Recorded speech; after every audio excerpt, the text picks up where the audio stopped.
yalina ensingo nga ya biseera, amannyo ge nga ga masanga era nga galimu n'akazigo.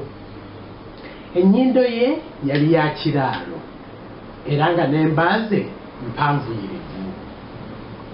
Amaaso ge gaali ga ndege, ekyenyi nga kyandabirwamu, ebisige nga bya musoke era nga n'enviiri ze za masadde. Ebbaluwa nno munne gye yamuwandiikira yali egamba bw'eti: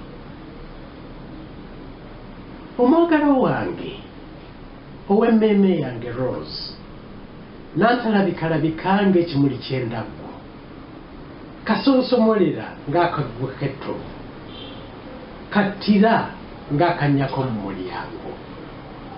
Nkuwandiikidde nga nnyima mu kiwuduwudu ky'ennyonyi mwe tubudamye. Olunaku lwa leero lubadde lwamufu bulungi, ne lunzijukiza ennaku ezo ze twamalanga nga tuli ffembi ku lubalama lw'ennyanja. Kyokka bambi kati nkumagamaga omwagalwa naye sikulaba. Ennaku eriwana etuliko etukaabya akayirigombe.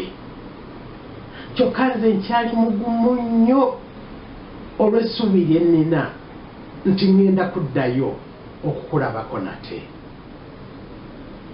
Munnange nno wempandiikidde bino ng'ebyokulya tuwamma biwamme. Oba olyawo toyinza na kukikkiriza nti olwaleero tutandise okubaaga ogumu ku mirambo gya bannaffe abaalekulira ensi eno ne tugulya. Naye ate munnange nga tunaakola ki? Nsabye nnyo Katonda ambeere, kubanga nze nzikiririza ddala mu mwoyo gwange nti ebintu bino byonna ebitutuuseeko biri mu kutegeka na kusiima kwe. Kinnumya nnyo omwoyo okumanya nti ggwe, kitange, mange n'abooluganda lwange mwenna muli mbweraliikirivu nnyo ku lwange. Bulijjo nsaba nnyo Katonda ffenna atuwa obugumu okutuusa lwe tuliwangula. Lwe tulisisinkana nno nate enseko ziribula okubatta.